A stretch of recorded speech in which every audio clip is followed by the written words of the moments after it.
All right. Good evening, everyone. It is now 6 p.m. and the December 1st City Council meeting is about to order. Having a hard time shaking November. Please join me in the opening prayer. Our Lord in heaven, we thank you for blessing us with this beautiful city that we are able to call our home. We also thank you for blessing our city with the wonderful residents that live within and for the talented leaders who selflessly give their time and energy to the city of Bel Air Beach. This evening, Lord, we pray for a productive council meeting that will lead to positive outcomes not only for our community, but also for those who serve within.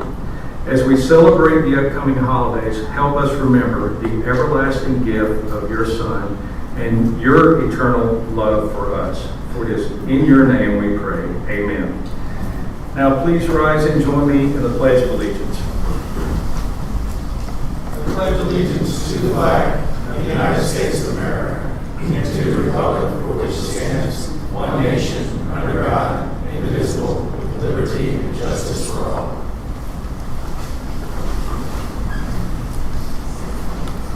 Kathy, would you please call the roll? Councilmember Frank Bankert. Present. Councilmember Kimberly Shaw Elliott. Present. Councilmember Todd Harper. Councilmember Jody Shirley. Here. Councilmember Anders Wellings. Here. Vice Mayor Lloyd Roberts. Present. Mayor Dave Gaddis. Here. City Manager Kyle Riegler. Here. City Attorney Tom Trask. Here. All right, thank you, Kathy. Our first order of business tonight is approval of the agenda. Do I have a motion to approve the agenda? Motion. Motion is made by Councilmember Bankert. Do I have a second? Second. A second by Councilmember Wellings. All in favor? Aye. Any opposed? All right, the agenda is approved. Next, we have presentations from the Pinellas County Sheriff's Office, beginning with the monthly law enforcement report. Welcome, sir. Good evening, Council. I believe we should all be looking at the analysts from October, correct? 2025, yes. Overall, our crime stats are down. There were a total of 13 arrests made in the month of October. Majority of those stemmed from our traffic misdemeanors, whether driving with your license suspended or revoked. Our deputies responded to about 633 events for Bel Air Beach, and that was just notable activities including house checks, ordinance violations, and assisting citizens. There were no crash reports for October, and a total of 224 citations or warnings were issued.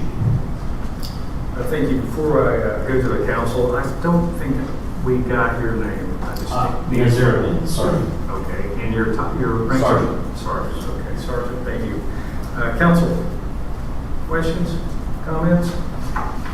All right, your job was too easy tonight. Just a note, my condolences to your department for the loss of the deputy this past month. Thank you.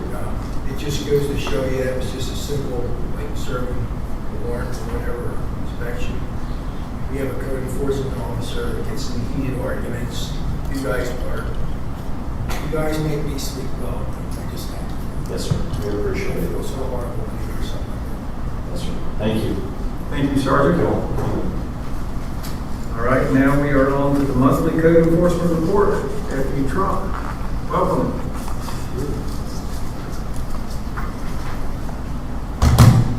Good evening, Mayor, everyone else, Council. I appreciate you having me here tonight. We've had a little bit slower month this month. No major incidents that are coming about. We have a lot of houses coming down at the moment. We have a lot of new builds going up. Everybody seems to be pretty much in compliance. I've been doing a few permit checks, and for the most part, everybody has their permits. We're following up on a couple of cases that have come up as of late where some proper permits weren't necessarily put in, doing some rebuilding and everything else, but we're following up on that, getting that taken care of. I apologize, I just had a 45-minute session out in the parking lot and I'm a little hoarse. So I had 37 new cases throughout the month and 21 follow-ups as well as 39 closed. We currently have 15 open cases, and it varies everything from ground cover to some deader disease plant materials. I've been trying to follow up also on a few more of the trailers that are here. I only have 2 in the city right now. One is supposed to hopefully be moved by Christmas time, and the other one is currently active, still rebuilding the house. So she is living in that one. I'm going to address something that's more than likely going to come up, obviously. I made a very bad mistake back on Veterans Day, and I'm sure some of you probably heard about it, and I just wanted to address it and express my deepest apologies. I came out here with, excuse me, the full intentions of trying to enforce the ordinance in regards to no construction on a holiday. I was misinformed and misread the actual ordinance itself, and I did stop a few of the constructions going on, and with that, one of the citizens actually corrected me, and they corrected me correctly, and I did make a mistake as far as that. Once that was done, I went back obviously and double checked the ordinance, and no, Veterans Day was not on there, and I had misunderstood it as far as, all federal holidays and being a major holiday like that, where obviously county offices, city offices, state offices were all closed. So that was my mistake, and all I can do is say that I would apologize to anyone that may have affected. So, any questions? Council? No? Deputy, I appreciate you owning that one, and I understand mistakes can be made. And the only advice I would recommend is just if you're enforcing something, maybe go back and double check that code. I would also like to commend the citizen who was very calm about helping you make that adjustment. So, that's it. I appreciate the report. It's very detailed, and thanks for being here tonight. Thanks. All right. Up next, we have a presentation from the Pinellas Suncoast Fire and Rescue District. Welcome, Chief Ken Grimes. Thank you. We actually had a slow month as well. It's 6 EMS calls this month, and one of those was a bicyclist that was in an accident. He didn't hit a car. It was a single bicyclist, but he was a trauma alert and ended up going to Bayfront. So that was the most severe call. Overall, the district had a busy month, though. We had 184 total calls for the month, and you may have noticed we had a structure fire in the Oakhurst area, which was notable. We had when our unit got there, it was only about 2 minutes after the call came in, and the fire had started in the garage and was venting out the roof. And they were able to put themselves between the fire and the rest of the house. And then they finished venting the roof, which made like a blowtorch up there, and protected the rest of the house. So it went very textbook. And so in the end, they pulled out a cat and a snake. And so those were the rescues. The garbage truck was going by and noticed the fire and got the 5 occupants out, including a disabled person. So everything went well for that, and other than the tragedy during the season, family being displaced. But so I just wanted to take a minute as we go into the holiday season to say thank you, all of you. It's a pleasure to serve alongside of you, a group that cares so deeply about the community that I serve as well. We serve as well. As I wish our department wishes you well during the holiday season, and know that we've got your back. We're here 24/7 during the holiday season, and we'll watch out after the community. Thank you. Council, any questions or comments for Chief Grimes? No? All right. Thank you for being here tonight. Thank you. All right. Next, Mr. Trask. Thank you, Mayor. As for the city attorney's report tonight, everything that I wanted to address is on the agenda, so I'll just address those individual items as they come up. So I'm happy to answer any questions that you have. All right, Council, any questions or comments for the city attorney? No. All right, next up, city manager report. Thank you, Mayor. So I also have some items from my report that will be on the agenda, including the 9th Street Pump Station, the 22nd Street Bridge Repair Project, and some new valve installs. But I will go over the 8th Street repairs that we need to put the lining for the pipes that are with water is infiltrating. We did some pricing by contacting multiple CIPP lining companies, and we discovered that a lot of these prices have gone up a lot, and all of the estimates we received back from, I think we had 4 companies total, were above our threshold of $25,000, which requires us to have a sealed bid. So we did discover that Ranting Shores has a contract with a company that we could piggyback, but when we ran the numbers, the repairs would still come back at about $50,000, and we did get an estimate from Shenandoah General Construction that would do a liner for about $35,000. So what we want to do is release a bid for a short period of time to try and get a better price using our purchasing procedures. So trying to get that returned by about mid-January so that we can move forward with a repair there. For the proposed temporary fire station, we continue to, we sent out a second email blast. We've gotten a lot of feedback via email, and City Clerk Thornsberry is pricing out with Search Speedy some prepaid mailing options, so we can do some door-to-door to get a maximum response. And then the plan will be to kind of compile all those results and let you know kind of how many we're for and how many we're against, and go from there. So I would expect that we would get these prepaid mailings delivered in either late December or early January to get the results back in January. The code review, we have another planning and zoning meeting scheduled till next week on Tuesday at 10 a.m., December 9th. And I'm hoping that this will wrap up the complete code review. And I do have some ordinance chapters that are ready to come back to a work session with the city council. And I would like to start including that in January work session. The mayor and I have a meeting tomorrow with the new Duke Energy government liaison. Her name is Teresa Crane. Apparently she worked at Duke previously and she's come back. And we're hoping to have a meeting to understand where we're at. It's not tomorrow. Wednesday. Wednesday. So yeah, after Big C. So we're going to try to find out what needs to be finished up so that phase 1 can start.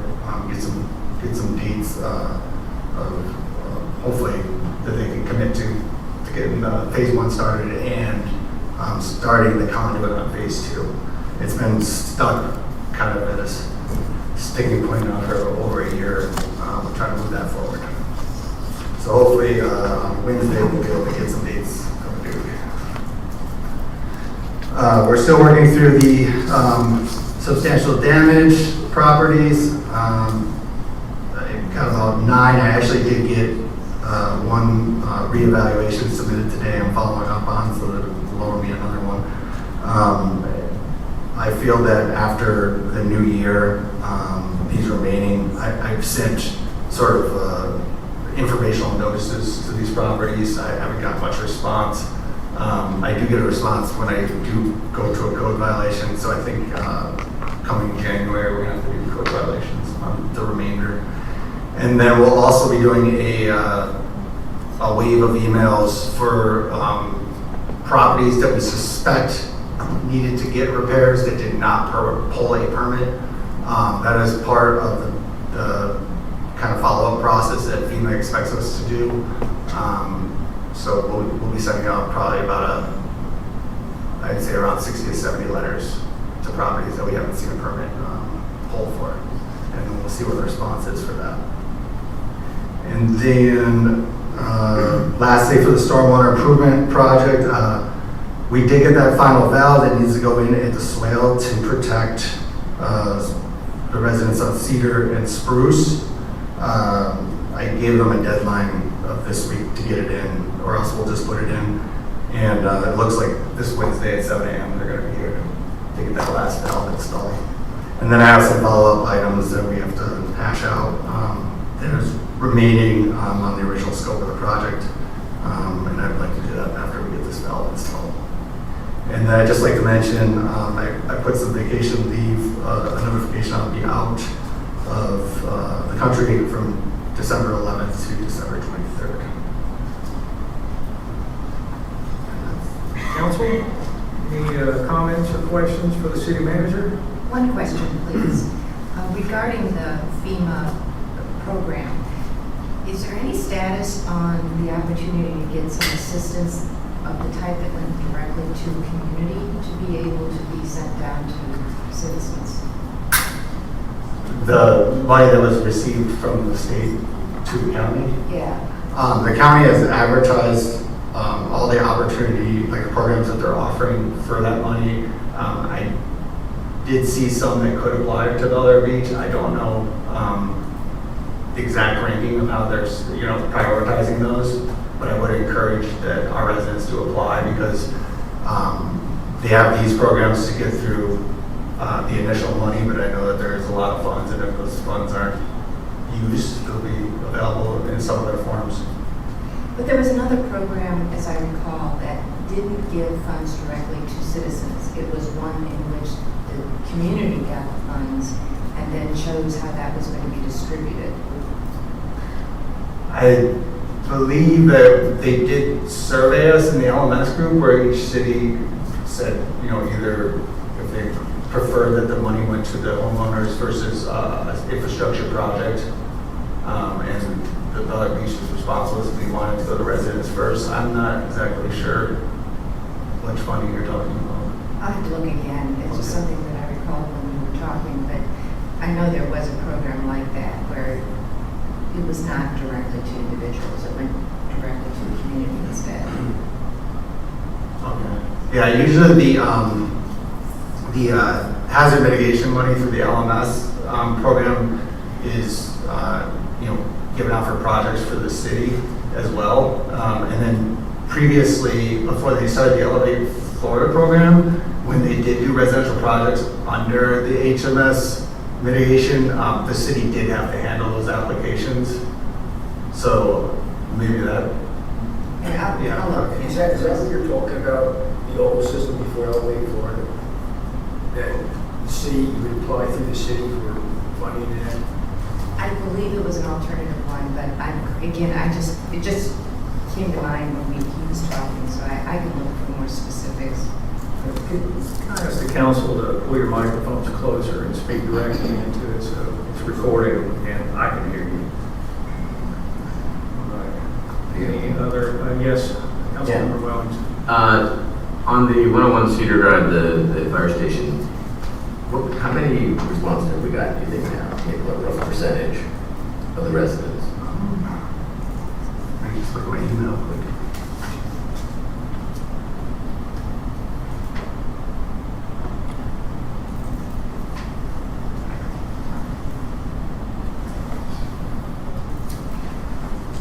Give or take maybe 30 or 40 responses. Okay. How many residents are there? 69. Okay. About 20 on the first batch and another 20, I'd say, so far. Okay. I would expect with the mailings that we could get closer, definitely over 100, Okay. close to 150. Okay. We don't have a target that we say, this is when we're ready to actually vote on the topic. No, my next date would just be to collect all responses and to get results on Okay. All right. I do think it was a perfect situation tonight, the tree lighting, the Suncoast came over the bridge, lights blaring, or sirens blaring, lights on, and that will happen regardless.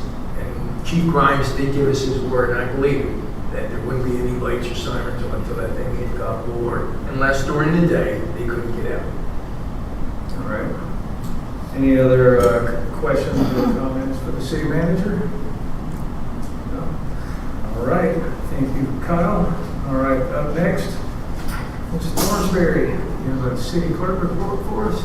I do, it's included in the packet, and I have nothing more. Unless you have Nothing more. questions. All right, well, do we have any questions or comments for the city clerk? No? All right. And we are on to citizen comments. If any citizen would like to address the council about a topic not already on the agenda, please raise your hand and wait to be called on.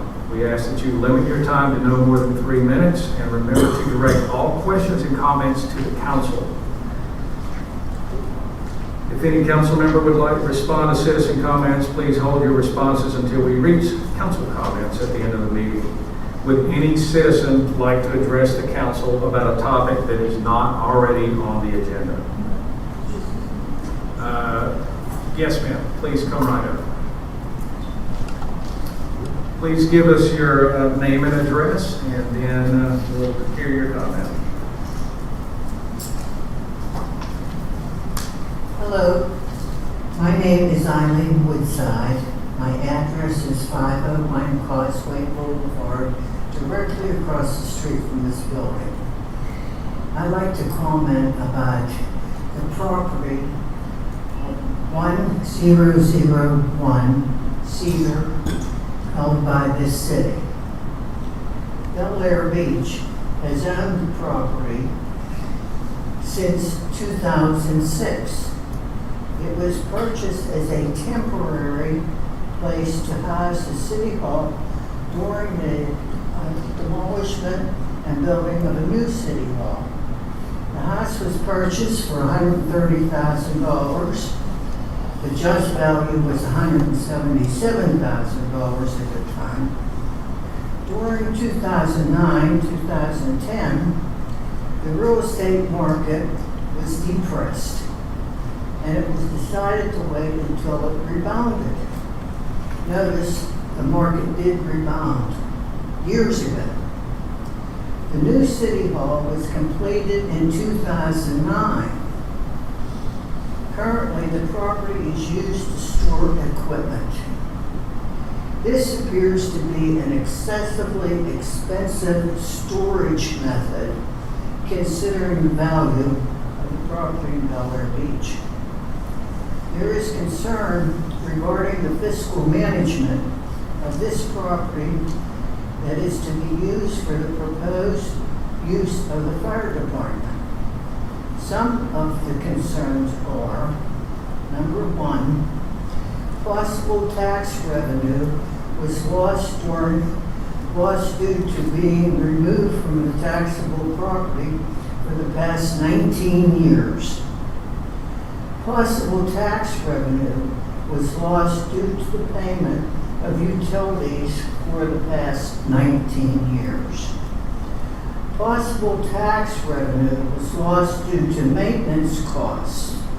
Between 2008 and 2017, the city made over $100,000 in improvements on this property. What were the expenses from 2018 to now? Number four, possible tax revenue was lost due to insurance costs for the past 19 years. Number five, possible tax revenue was lost due to not renting the property for the past 19 years.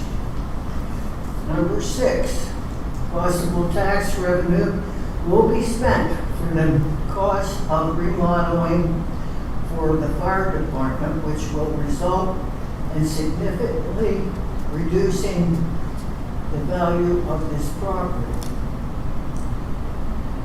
Plus, the possibility of getting the best price when selling, unless the tax revenue will be spent to remodel from a fire department to a facility, fire department facility to a home. Questions? More questions. Will the general public have the opportunity to bid on this property? where bids be opened Excuse in me, a public Eileen. meeting. Excuse me, can you wrap this up? Yes, I only You're have- almost 4 minutes. I only have 3 more sentences. What procedures will be followed for purchasing this property on the open market?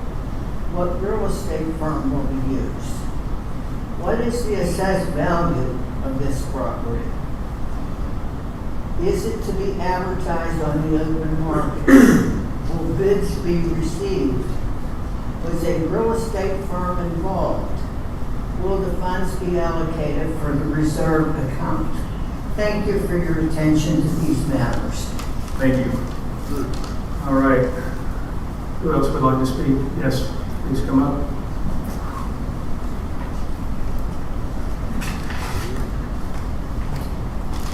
I'm Roger Mall, I live at 513 right here across the street, and I called in reference to looking at something we hadn't really discussed about the fire department in the meeting a week or so ago. But I'm actually incredibly worried about the people in the north section of the town. Like if I lived where you do, Dave, it would concern me because it is a viable argument that it's too slow to get there for emergency responses, and so we need to do something to address that. I think the absolute worst thing we could do is put in a fire engine and have that massive vehicle. You've all been in the traffic of this town when it's backed up and it goes car to car to car and nobody can even turn up the streets, it's so crowded. And so a smaller vehicle like an emergency response vehicle would be the way to go, and you would have 2 people that are trained paramedics instead of 1 trained paramedic and 3 other fire people. I think is the model that the fire chief gave us on what it would take to man the specific fire truck. Plus, fire trucks are $500,000, and it's way more cost effective to have the ambulance service. But then, if you're on one of those fingers up in the north part of the county, a small vehicle like that with emergency techs, that looks like a viable idea, but where would it be housed? It's not going to do any good to have it here. We already get quick response from Largo, which I'm sure the fire chief doesn't like because it's not under his auspices. But the south gets taken care of pretty well by Indian Rocks, but the north is a real risk. And so I think if we look at how to improve that situation, that we would be greatly enhanced.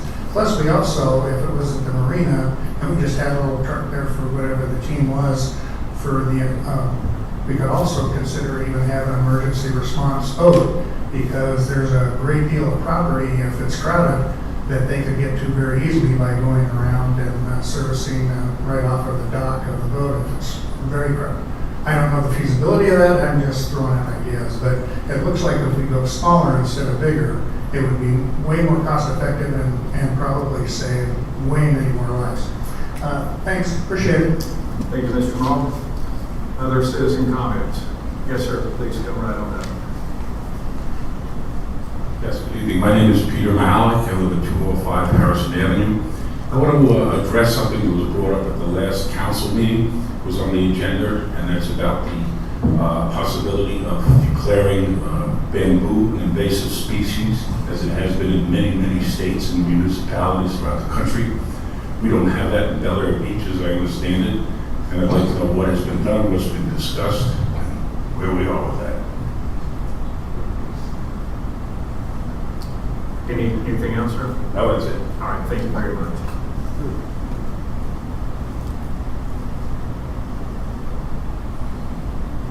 And just so you know, if the city manager has any response to any of your comments, he comes back after citizen comments just for that purpose. Okay.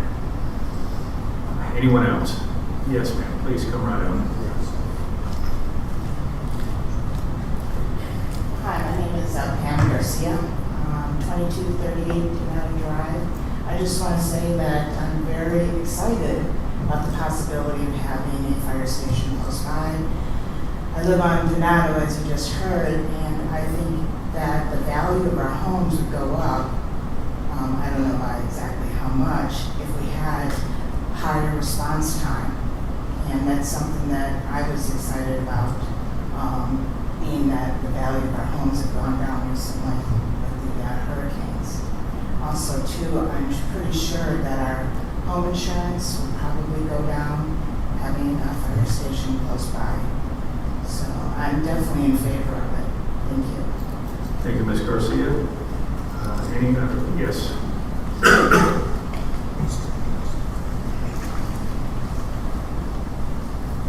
Tony Gatliff, 2228 Another Drive. I read through the chief's proposal. It's excellent. I was here for the informal meeting last month and a half ago. And I think the residents' main concerns were all addressed by that. We live in that northern part of the city where I believe the bulk of our residents live in that northern part of the city. My concern is in the event of a critical health emergency, heart attack or stroke, if you don't have somebody right there that knows what they're doing, your chances of survival go down dramatically with every minute that passes. We've seen a fire truck parked where they proposed to put it before. You hardly see it. I mean, it's a fire truck. Reading through his proposal, I saw where they are going to pay for the modification so they can use it.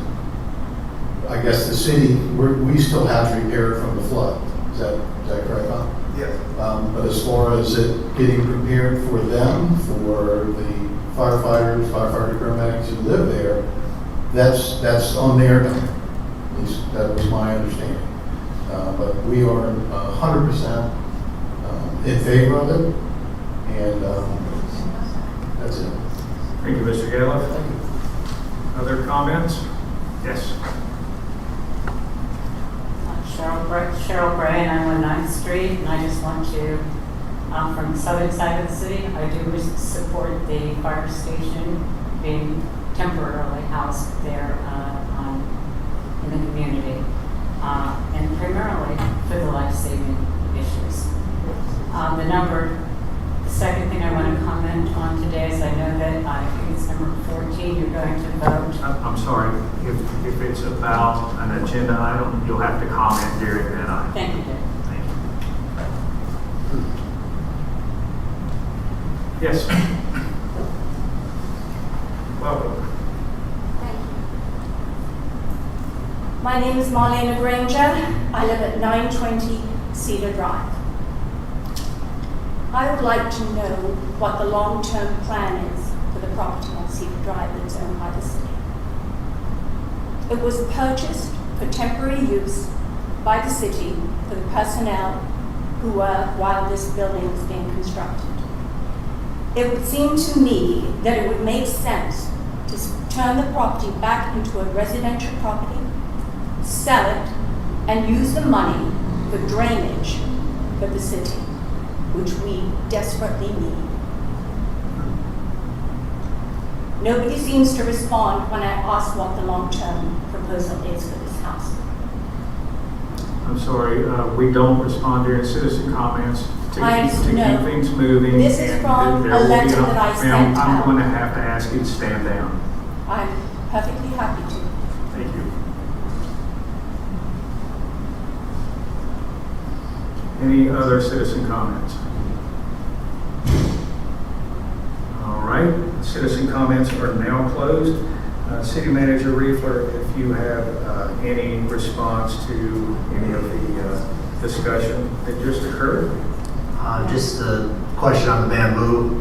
We had the planning and zoning meeting on November 4th. So at that meeting, the planning and zoning board made a recommendation to take it to council to prohibit the planting of bamboo throughout the city. So where that stands is when I talked about the January work session, that needs to come before council in the form of an ordinance to consider,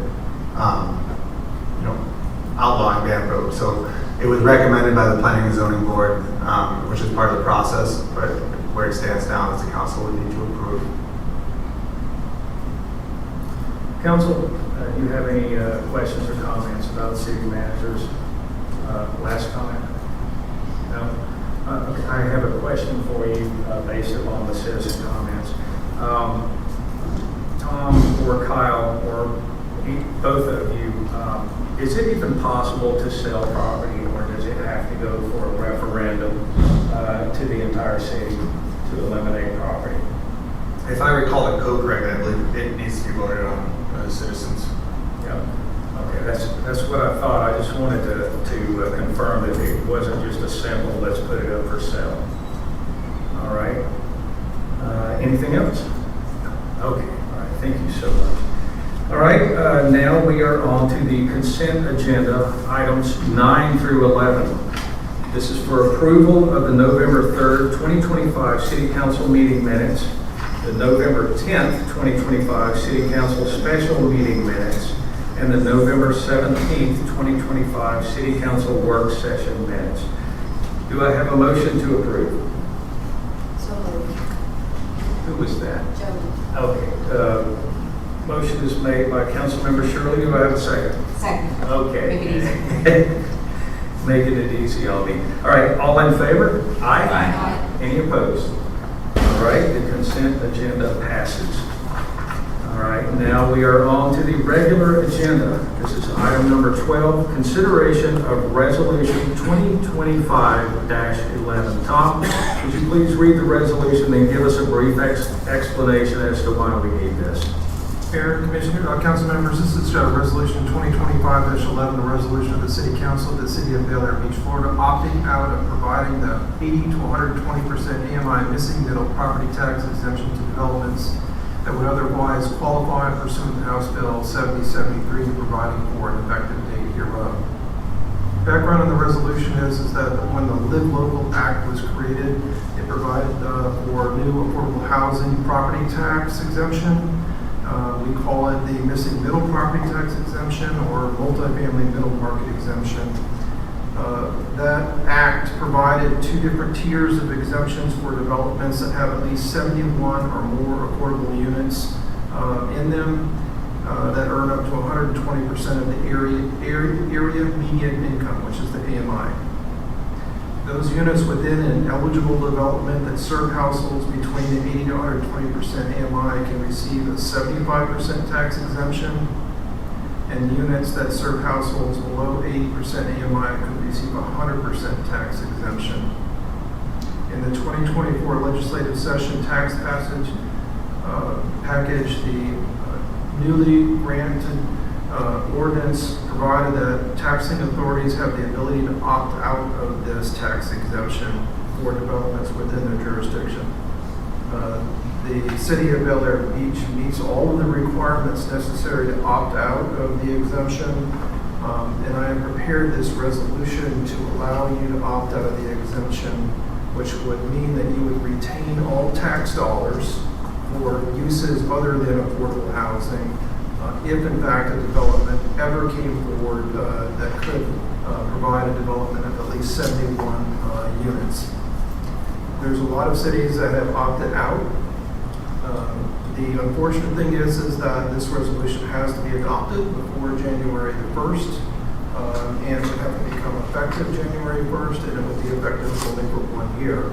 This is the second year that this has been done in other cities. This is the first year that it's being done for the City of Bel Air Beach. It's my recommendation that you approve this resolution to save those tax dollars instead of allowing them to be used for the affordable housing developments, which in my estimation would never happen in your city anyhow, because you don't have enough land to even provide for one of these types of developments. All right, thank you, Tom. Before we go to the council, would any citizen like to comment on this resolution? All right, seeing as we have none, council, I'm going to need a motion to approve resolution 2025-11. Motion. Motion is made by Frank Banker. Do I have a second? Second. That was Kim. Seconded by Elliot. Mr. Banker, you have the floor. I think the resolution speaks for itself, whereas the attorney says we don't have the land probably to accommodate it right now, but with all the homes being torn down or whatever, we couldn't get that land. So I think we should address this year and next. I would agree with you. Do we have other comments? No. In fact, with the way preemption works and as much as they're gunning for us, I would say we get ahead of this every year until they change something. And we just take advantage of this, even though it's not really applicable to us. This is just another safeguard for our city. We put this like on the agenda for October next year to make sure we don't forget this. Is there no way? I have it calendared every year, so that's what I can come back to. Yes. All right. Well, this is a resolution. Do we have any other comments? No? All right. Kathy, would you please call the roll? Councilmember Bankert? Yes. Councilmember Elliott? Yes. Councilmember Shirley? Aye. Councilmember Wellings? Yes. Vice Mayor Roberts? Aye. Mayor Gaddis? Aye. So resolution 2025-11 passes unanimously. All right, we are on to item number 13. Consideration of ordinance 2025-04. This is the second reading. Tom, you are up. Mayor, council members, this is ordinance 2025-04, an ordinance of the city of Bel Air Beach, Florida, amending subparagraph B of section 94-135 uses of Division 1 generally of Article 4 districts of Chapter 94 zoning of the Land Development Code of the City of Bel Air Beach, Code of Ordinances, by deleting the reference to maximum floor area ratio, FAR, in the provisions relating to uses in residential low RL District 2, providing for codification, severability, and for an effective date. That was the second final reading of ordinance 2025-04 by title only. All right, thank you, Tom. Let's go to the citizens. Would anyone like to comment on this ordinance? All right, no takers. We're back to the council. Council, I'm going to need a motion to approve ordinance 2025-04. So moved. Is that Kim? Okay. Motion is made by Elliott. Need a second? Second. I'll give that one to Wellings. Kim, you have the floor. This is the second reading of this ordinance. I previously moved that we adopted in the fact that with the combination of the setbacks that we had in place along with the height limitations, that this is redundant and not necessary. Thank you, Councilmember Elliott. Would any other council member like to speak on this? No? All right. Kathy, would you please call the roll? Councilmember Bankert? Yes. Councilmember Elliott? Yes. Councilmember Shirley? Aye. Councilmember Wellings? Yes. Vice Mayor Roberts? Aye. Mayor Gaddis? Aye. So ordinance 2025-04 passes unanimously.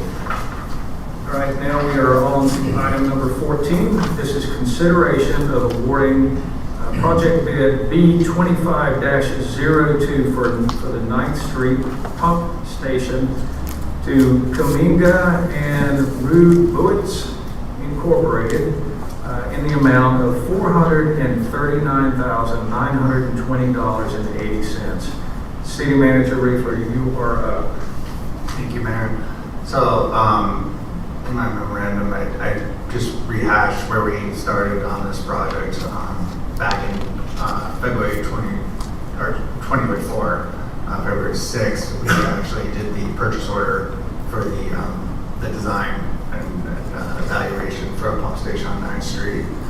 And at the last work session we had on the 17th of November, we kind of went around, we were looking at some other ideas, proposing a pump from Gator Pumps to see if there was a simpler way to put this project together to accomplish the same results. And when Gemini Engineering had reviewed the project, they felt that the cost savings from our meetings with Gator Pumps and the difference in design to try to do the undergrounding and directional boring, that they didn't see that the savings would be worthwhile in their opinion to sacrifice the design and the pump and engineering that already had gone into the project. And then from there, if you remember, we just went around and kind of stated the opinion of where everyone was at with the pump station.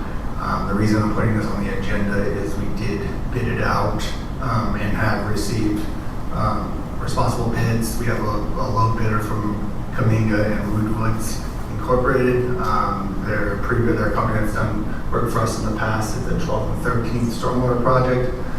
So they're a very capable company, and they've also included a letter of interest and commitment that they included in this item so that the city knows that they're committed to doing this project and are fully confident in completing the job as designed. And so I just want to make sure that we know that we have until this is pretty much our last meeting where we need to make a decision on this bid. And we did get a very good price, if you remember. The estimated price was $660,000, and this came in with the contingency at $439,000, but without contingency, right around $400,000. So at about 2/3 the price. I don't think we're going to see a price like this for this type of job again. Just leave it as good pricing. So I thought it was important that we fully consider this project. All right, thank you very much. Before we go to council comments, would any citizen like to speak on this agenda item?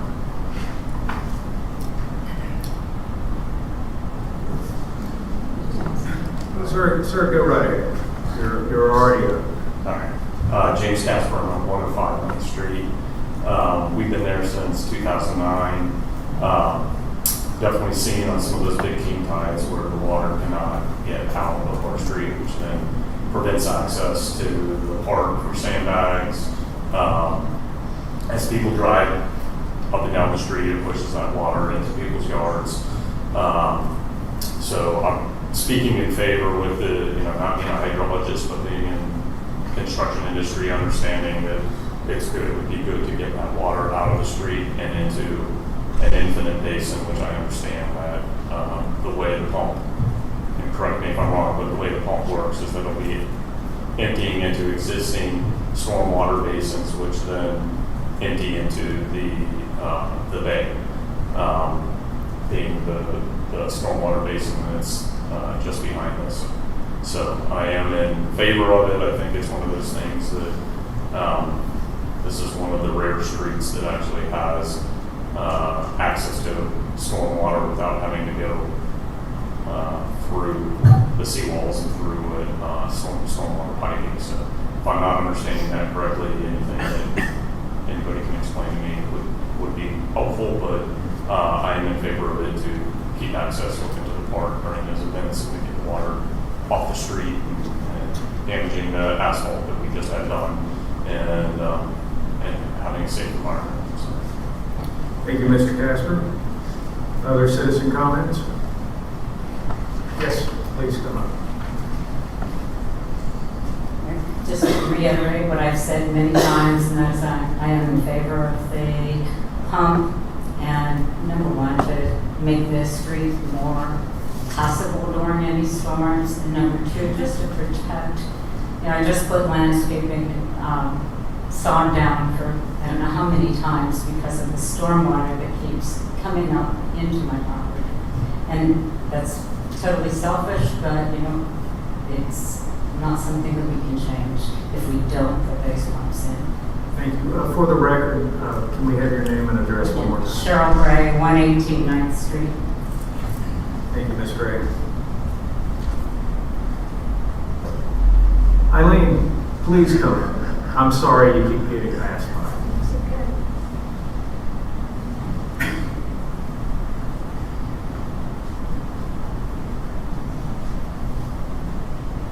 You mentioned there was a bid of $400,000.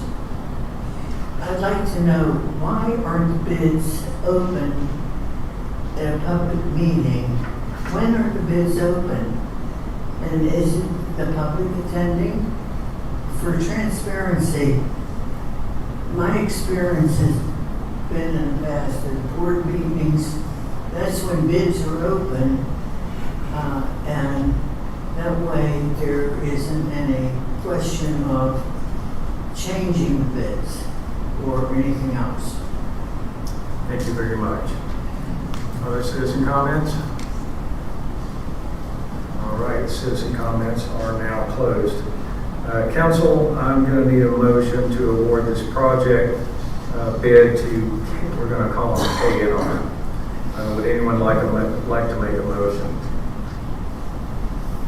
Before we proceed, I'd like to make a comment, if I may, and that is, as a resident of 9th Street, I wish to avoid any conflict of interest or any appearance of impropriety, and I will abstain from the vote this evening.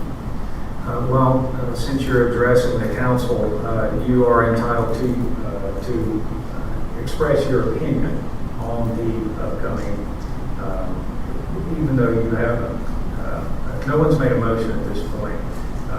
So if we actually get a motion going, you are entitled to speak. You just, thank you, Mayor. Okay. Would anyone like to make a motion to move forward with this project?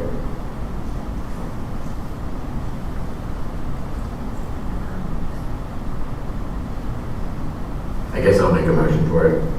All right, the motion is made by Councilmember Wellings. Would anyone like to second this?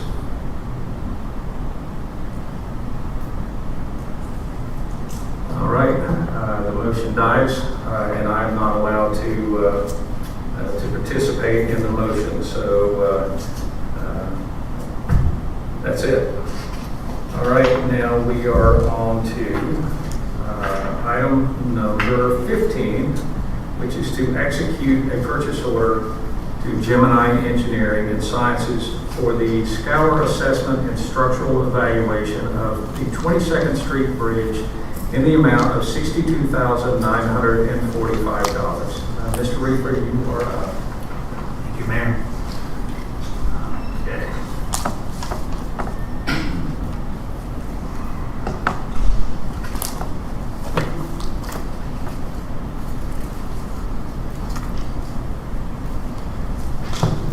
So, got pretty technical with this memo to explain what Gemini presented to us at the work session.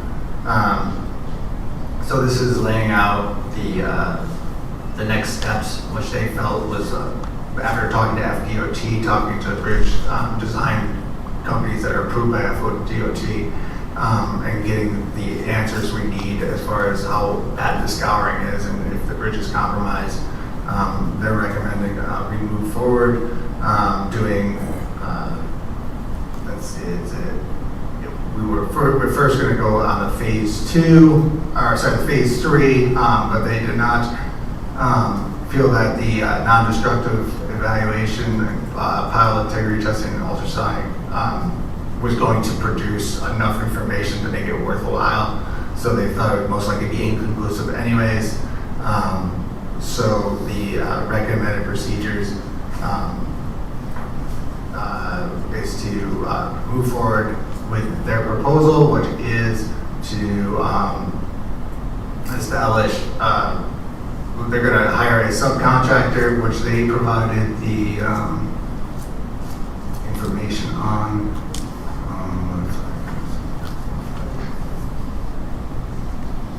So DRMP is the company they have selected, and again, they are a pre-qualified FDOT approved company. They'll be working as a subcontractor as part of this proposal. So Gemini will remain our principal engineer, and that is who we have our continuing professional services contract with. So this is the proposal that they said they would deliver to us at this meeting to move forward evaluating the structural integrity of the bridge to further plan countermeasures and or weigh out replacement, complete replacement. All right.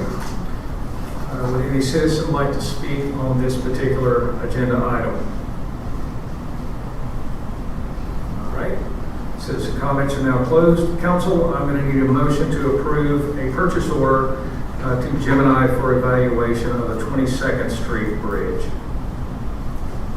So moved. Motion is made by Councilmember Shirley. Do I have a second? Second. believe that was Councilmember Wellens? Yep. All right. Councilmember Shirley, you have the floor. Well, we went over this in the work session. I mean, it's pretty clear this is general maintenance required by the FDOT that we have to maintain our bridges, and this is part of that process of trying to determine what the next step is. Thank you very much. Other comments, Council? No? All right. This is another large ticket item. Kathy, would you please call the roll? Councilmember Bankert? Yes. Councilmember Elliott? Yes. Councilmember Shirley? Aye. Councilmember Wellings? Yes. Vice Mayor Roberts? Aye. Mayor Gaddis? Aye. The purchase order is approved. Mr. Reefer, you are free to proceed. Thank you. All right. Now we are on to item 16. This is to approve the city manager to execute a purchase order for the installation of 2 new backflow preventers to Ramble Engineering and Construction in the amount of $5,610. Mr. Reefer, you are up. Thank you. So there's 2 proposals included, and during the last go around, when we were trying to figure out reinstalling these check valves after the stormwater project, I started contacting our sales representative at Wapro to see if he was aware of anybody, local contractors, someone in the area that could install these, had a lot of experience and know-how when doing these, because city staff has done these a lot, so we tend to know a lot about the valves, but we don't always have the means to be able to get out there and install every one of these. So I felt it was important that we find a contractor that is capable, and I did find Ramble Engineering and Construction, and he's installed over 100 of these valves, all different sizes, as large as 48 inches, which is a lot larger than we need to install. Our largest stormwater pipe is 24 inches. And he's provided 2 proposals. One is the install, it's between 205 22nd Street and 2205 Bayshore Drive, which is one of the 12-inch outfalls off of Bayshore that when we were discussing the stormwater project on 23rd Street, I was asked if they could have protection of a check valve in that location. We said that we could do that. So that I have that valve in possession. So this would be to install at that location. And then the additional location is at the outfall that is responsible for Morgan Drive and the intersection of Morgan Drive and Hibiscus Drive West. And this is an area that is not as bad as some of the, obviously, the lower south portion streets. And I would say more comparable to 16th, 17th Street, which takes a very high tide to really see the water come out onto the street. But I have parts from the work we've done at the 7th Street, because they let us keep the defective valve body, and I have a membrane for that body. So I can recycle these parts that they let us keep to have another valve, and I'd like to install that at this location that is for Morgan Park, because that will, at times, have water come out into the street, and I think it's worthwhile. It's a good location, and it's the only remaining 24-inch pipe that we could put this valve. So that's the reason I included it. And as you can see, to do the second valve, we're getting a very good price. It's a larger valve. And with this, Albert is his name, Albert Randall. With the way he works, if he can get eyes on the next location or to assess where we're thinking about putting a valve, it saves him a trip because he's coming from like 2 hours away. But if we can do this where he knows kind of the next one we're planning, he can give us prices that are very reasonable. And he has a lot of experience. So it'll be fine. All right. Thank you, Mr. Reefler. Let's go to the citizens. Would anyone like to speak on this topic? All right. Citizen comments are now closed. Council, I'm going to need a motion to approve a purchase order to Ramble Engineering for backflow preventer installation. So moved. I'm going to give that one to Frank, and I'll give Vice Mayor the second. Mr. Baker, you have the floor. Let's keep the water out, all I can say. right, other comments? No? All right, this is a smaller amount, so I'm just going to do an all in favor. Aye? Aye. Any opposed? All right, Mr. Reefer, you are authorized to proceed. All right, we're back to unfinished business. We had one item, and that was a consideration of ordinance 2025-03. It was tabled at the last meeting where this was presented because it was new and we didn't have time to really discuss it.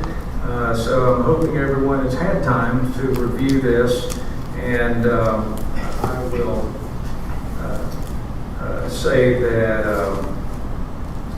well, Tom, you go ahead and read the ordinance and give us the spiel again, and then we'll take it from there. Thank you, Mayor. This is ordinance 2025-03, an ordinance of the City of Bel Air Beach, Florida, amending Article 5, Supplemental District Regulations of the Land Development Code of the City of Bel Air Beach, Code of Ordinances by creating Division 3, Certified Recovery Residences, providing for definitions, providing for procedures for the review and approval of certified recovery residences, providing for requests for reasonable accommodations, providing for revocation of reasonable accommodations, providing for codification, severability, and for an effective date. Now, that again is the first reading of ordinance 2025-03 by title only. This ordinance is being brought to you because of the fact that the Florida legislature in the last session adopted and sent by the governor, where it adopted a Florida statute which provides the following. By January 1st, 2026, the governing body of each county or municipality shall adopt an ordinance establishing procedures for the review and approval of certified recovery residences within its jurisdictions. The ordinance must include a process for requesting reasonable accommodations from any local land use regulation that serves to prohibit the establishment of a certified recovery residence. As a direct result of that mandate by the state, we did create this ordinance providing for the process that is required under the statute, and we also provided for a couple of technical requirements that was added as well relating to the application process. So I'm here to answer any questions if you have any, but this is not something that is brought to you willy-nilly. It is a requirement based upon the law that was adopted at the last legislative session and signed by the governor. All right, thank you, Tom. Let's go to the citizens for comments. Would anyone like to speak on this one? All right, citizen comments are now closed. Council, I'm going to need a motion to approve ordinance 2025-03. This is the first reading. Just so you know, if it passes, we will need, correct me if I'm wrong, Tom, we will need to adopt this before January 1st, so it will require a special meeting sometime in December to wrap this up. That's correct. All right, so do I have a motion? So moved. Was that, okay, I'm sorry. Councilmember Elliott, do I have a second? Okay. And that was Councilmember Wellington? Yes. Okay. Councilmember Elliott, you have the floor. This ordinance is mandated by state law. We have an obligation to adopt it to provide for those that may be suffering from addiction. All right, thank you very much. Before I go to any other council comments, I realize that there may be a reason that we would not want to approve this. However, I feel that this is one of the situations where the state has our backs against the wall. There are possible implications that we could be named in a lawsuit. Our city could by not passing this, and there's a whole list of reasons. If you give me just a couple of minutes, I'll run through them. Just my interpretation. We have to do this because it complies with new state law that requires a clear process for certified recovery residences, which I believe Tom already covered. Reduces the risk of fair housing and ADA lawsuits against the city. city. Gives the city a predictable procedure instead of case-by-case fights. So we would actually have clear direction on what to do should this come up. Allows the city to set reasonable conditions and a revocation process within legal limits. So if they're not doing it right, then we actually would have something on the books that says you're not doing it right and you can't do it anymore. And finally, protects neighborhoods while still treating people in recovery fairly and lawfully. So that's kind of my interpretation. Tom, would you like to add anything to that? No, I think that's absolutely correct. Okay, all right. Now I'll take council comments. Anyone? All right. In that case, Kathy, would you please call the roll? Councilmember Bankard? Yes. Councilmember Elliott? Yes. Councilmember Shirley? Nay. Councilmember Willens? Yes. Vice Mayor Roberts? Aye. Mayor Gaddis? Aye. So the ordinance passes, looks like 5-1. Now we are on to council comments, which, by the way, look, at the end of the meeting, we will determine when the special meeting will be. All right. Let's move on. Well, I'll tell you what, let's do that now before we move on to council comments. I believe the 15th I may not be available. Do we have another day? If they get it advertised by Friday, to get it in the paper by the 10th, and then it needs to be in for 10 days. For 10 days. So where does that put us? Christmas. It takes us to at least the 22nd. The 22nd. Okay, how does the 22nd work for everyone? This would be probably 10 to 15 minute meeting. Everybody good? I'm probably not good. No? Okay. Well, we have a majority. We're missing Councilmember Harper, but we have to have a minimum of 4 votes for this to pass. Do we have that? You can call me. I'll be on the phone. You can vote over the phone. That's true. All right. So let's do that. Let's shoot for the 22nd. Remember, we must have a quorum that night, even if we're doing remote voting. All right. And that will be just for this little short meeting. Would you prefer a 5 or a 6, council? 5. 5. Everybody good with 5? No. Can we do 5:30? Let's split the difference. 5:30, okay? All right, let's do that. I just want to mention, we're going to be short on staff. Both Kathy and I will be out. You'll both be out. On the 22nd. Are we able to have take that vote without the city manager being here? Absolutely. Okay. By the way, I won't be around here. You won't be here either. Yeah, Are you sitting with somebody? I'm saying something. Okay, all right. All right. Do it the week before, or no, is that not? No, there's not enough time. We could do it the week after. The 29th. I'll be here. I won't be here, but I don't have to be. But I think a lot of people will be out that week. Thoughts? Let's keep it at the 22nd. Okay. Everybody go with that? 22nd? All right, let's do that. What time was that on the 22nd? 5:30. All right, so now we've got that taken care of. We will move on to council comments, beginning with Councilmember Bankard. Thank you, Mr. Mayor. On the pumps, first, on the pumps or flooding. I brought this issue to council back when I came on council and stressed this through my tenure since I've been on council.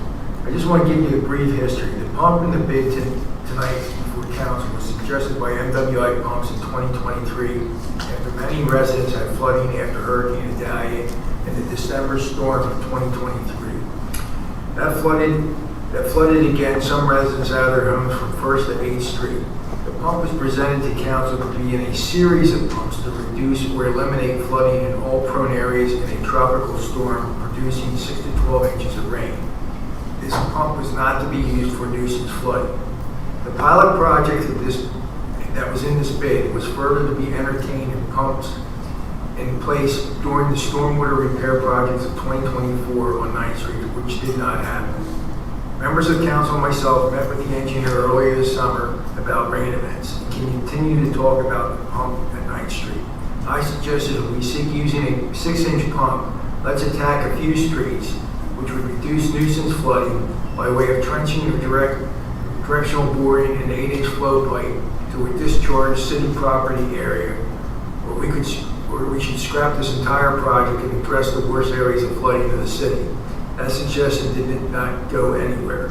After our engineer created a plan before council for discussion, I then addressed other pump manufacturers with our issue of flooding and gave them calculated situations for the past 10 years of flooding events. Simply doing a directional bore, placing a pump of 3 inches at a cost of $9,500 compared to a 6-inch pump at $140,000 would most probably provide the same results. True, a 3-inch pump would move 550 gallons a minute compared to 1,500, but our drain boxes hold 175 gallons, which are generally 2 per street. Although this is important to note, one drain pipe is typically tied to both.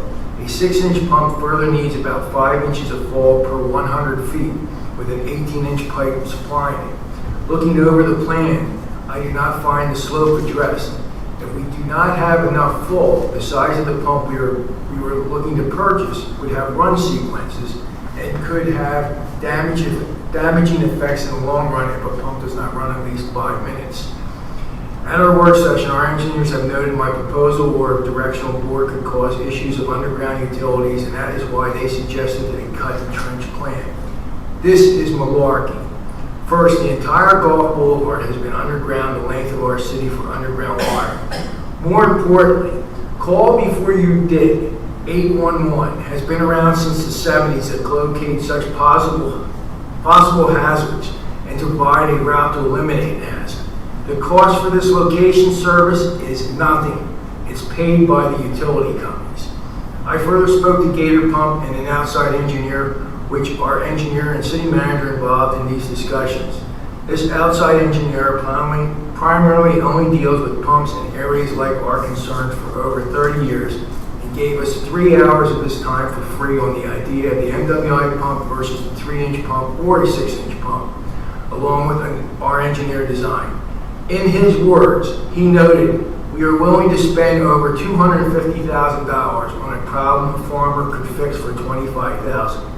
He further expressed the pump we seek to buy is a great pump, but it is a pump that is required to run 8,000 hours a year when we need a pump that will run 400 hours a year. He simply said we are buying a Cadillac when we need a Ford. While in work sessions this past year and discussing this issue, our engineering and mishaps that we've seen from our engineers, a council member questioned me if I didn't have faith in our engineers. I simply said I did. For the record, our engineer before I went on council regarding the stormwater design for First Street North, including leaving 75-plus-year-old concrete pipes in place, if not broken. Concrete pipes that is reinforced have a life expectancy of 75 to 100 years. I am not sure if the pipes that were left in were reinforced when installed in the late 40s and 50s, but that life expectancy is for fresh water, not salt. Today, we are experiencing some of these pipes leaking, which will have to have a liner placed in them at the cost of the taxpayer. Some streets, when these stormwater pipes were installed, had the wrong elevation, simply too low, causing tidal water to come into the streets at tides as low as 2.6 feet. When the streets were dug up and new storm boxes were installed. This was not addressed by our engineer and simply left the same, causing the same situation after thousands were poured into the new stormwater project. Our engineer further provided an approved plan for check valves installation, which some have already failed and had to be redone, again at the taxpayer's expense. Construction management over other areas of the stormwater project of 2024, allowing the contractor to use a bubble level for curb drainage rather than a transit or curb GPS machine, causing the removal of newly installed curbs that would not drain, costing taxpayers again to redo this project. These are just a few points, along with the nonsense of cutting up a new street, providing a plan which is before us at $440,000 compared to what could possibly be done for well under $75,000, should be the reason why we should move into another either engineering firm or look into another situation to reduce nuisance flooding. To conclude, we will need to address this flooding issue. And just because of the grace of God, we were spared this year of a tropical storm. We do not have the resources to expend this type of money on one street. Other residents will or should be outraged if the plan is not put in front of council to address all nuisance flooding. Also in the bid, almost $50,000 is noted to move in equipment to do this job. That cost could cover almost a small pump on one street alone. I will close with a Merry Christmas to all, and to all a good night. Thank you, Mr. Baker. Next up is Councilmember Wellings.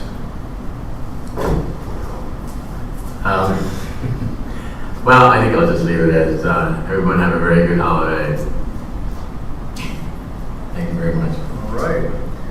Next up, Councilmember Elliott. Thank you, Mayor. I wanted to share just a few remarks regarding the pump evaluation. This is a project that went through 2.5 years of study, a lot of discussion, a lot of back and forth and debate, and we can all agree that we can disagree at times and that we might have different opinions about what is a proper solution about a problem that the city might be facing. We can all objectively at times feel that this is not an appropriate project. But what disappointed me in this process is that there felt to be an element of we versus they that entered into these discussions. And some of it felt that like people disfavored it if it was a project that wasn't in their neighborhood. And I like to look at this as a body. We're here to be part of this community, to do what's in the best interest of this community, and to vote both our conscience and our brains as far as what we think is the right solution for things. So as we move forward, I'd ask that as any public works project comes up, that we look at this collaboratively and cooperatively. We have some on the agenda right now that theoretically will benefit only certain neighborhoods. And because of that, I think we all need to evaluate our own conflicts, be prepared to deal with them as they may arise, and to work collaboratively as a body. Thank you. Thank you. Councilmember Shirley.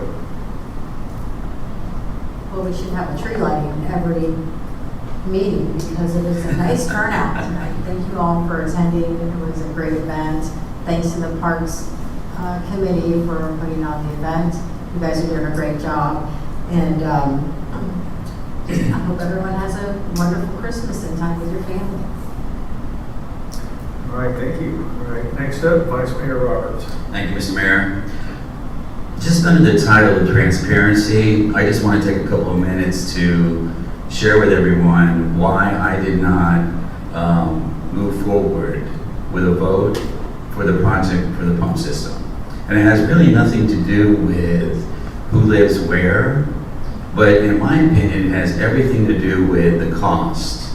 And as a council member, that's part of our job to make sure that we spend the money that you guys and all of us are paying to our city properly. So when I evaluate this particular project, there's really, and you guys probably know this, some of you, or all of you, that there's really 4 different scenarios. We have a scenario where we have sunshine and no rain. Under that scenario, this pump project has no impact at all. We also have a scenario where we have big rains, but no high tide for the water to outfall into the bay. Again, the pump system has no impact on that scenario. We have another scenario, which I'll skip the third one. The fourth scenario is when we have, and I pray it never happens again, a situation where we have a storm surge that just floods our entire city. Pump system will not help that at all. I'm very confident that the check valves that the city has put in throughout the required areas is now doing a very effective job. I've spoken to our city manager, and again, I'm confident, and that's the assumption I'm making, that when the check valves are all installed where they are supposed to be, and we have a significant rain, there's different variables on that definition, and we have a high tide, then water will accumulate in the streets. The good news is that water now will be all fresh water, which, again, in my opinion, if we have a little bit of fresh water that comes up on the yards, and I've driven through after we've had those events, the grass is not dying because it's fresh water. So when I take a look at that, I have to ask myself, how often is this expense of $400,000 for a pump system is really going to kick in and provide help for our city? And in my opinion, it doesn't meet the barometer for that big of a cost. If we can find another solution that will cost significantly less money, like Councilmember Bankert was talking about, then that's something I would probably reevaluate and say, well, that's cost effective. I don't feel like we're going to have any more scenarios or problems where salt water is backflowing from the bay through the pipes onto our streets and therefore potentially on the yards, which is why I chose not to support this. Hope everybody has a wonderful holiday and Christmas season. Thank you. All right, thank you, Vice Mayor Roberts. And my only comments on the pump are that I told everyone on this council that if I got 3 votes, that I would be the 4th, and I would push forward with this project. Obviously, it took a lot. We've gone back and forth with this project for, as Councilmember Elliott stated, about 2.5 years. And it's been not an easy conversation to have because it is expensive and it doesn't benefit everyone in the city. And there are so many reasons why not to do this project. But I did want to stand by my word that I wanted to help the most of the streets on the south of Bel Air Beach. And apparently this just isn't the right solution. And I would like to applaud the council for at least going through this exercise. And hopefully we can come up with something that's more cost effective, that's a little easier to swallow, that benefits all of the streets in need. The original plan was to have one, just to see if it worked and to prove it out. And it looks like that's not happening at this time. However, if the council wants to move forward and continue discussing this topic, I'm always open to having that conversation. Other than that, I'd like to thank everyone who came out this evening, especially those of you that came out for the holiday celebration. I wish everyone a Merry Christmas and a Happy New Year. And we will have another meeting on the 22nd, and you're more than welcome to come and sit with us for about 15 minutes. All right, do I have a motion? Motion adjourned. Motion is made by Councilmember Baker. Do I have a second? Second. second by Vice Mayor Roberts. All in favor? Aye. Any opposed? All right, good night, everyone.